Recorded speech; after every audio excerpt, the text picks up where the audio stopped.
yule mwanamke kanikimbia. Kwa hiyo nitafute Asha. Sasa ulemavu tu hapa ndo ananikimbia. Halo. Niambie Asha. Vipi uko wapi? Nipo hapa. Sasa mimi nikupa naomba mara moja uje hapa kwenye lile jumba fulani hivi tena. Iko njiani hapa kama unaenda kwenu ndio jumba lijaisha hivi niko nakusubiria Asha. Yaani sema mazungumzo muhimu sana na wewe kama utaongea.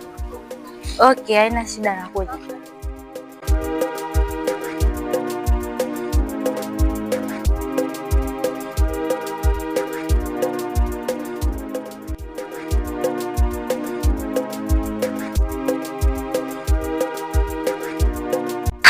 Oh, wow.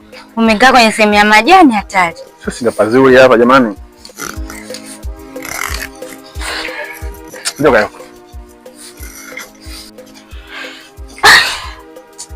Tu alivyochoka. Sio ulikuwa na kazi gani? Unaosha vyombo pale nyumbani. Mambo vipi? Safi tu. Ndio. Na usemi sasa. Asha, mimi nimeamini wewe ni mwanamke pekee ambaye utakayenifariji. Na utakayekuwa tulizo la moyo wangu. Michael, kumbuka mimi nina mume kule nyumbani. Alafu ukicheki kazi yake yenyewe mimi yani naona kama sema za kweli mimi naogopa.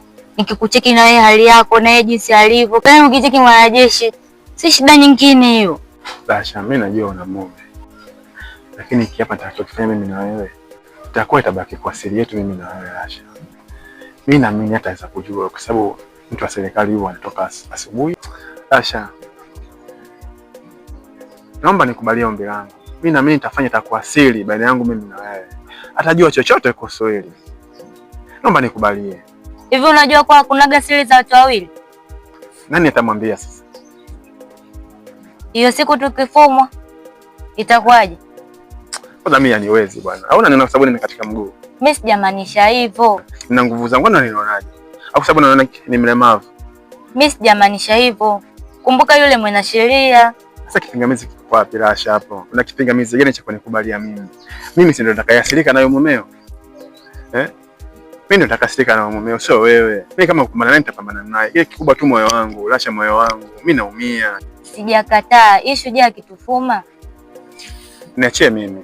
Mimi ndio nitakayemalizana nayo mumeo sio wewe. Sawa mtoto mzuri?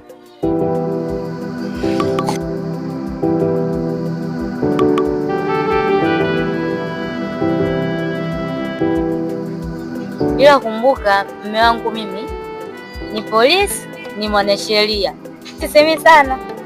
Wewe unajua mpaka nimekatwa mguu kwa sababu gani? Hiyo siku ikitufuma. Hapa ndo nyumbani? Hapana,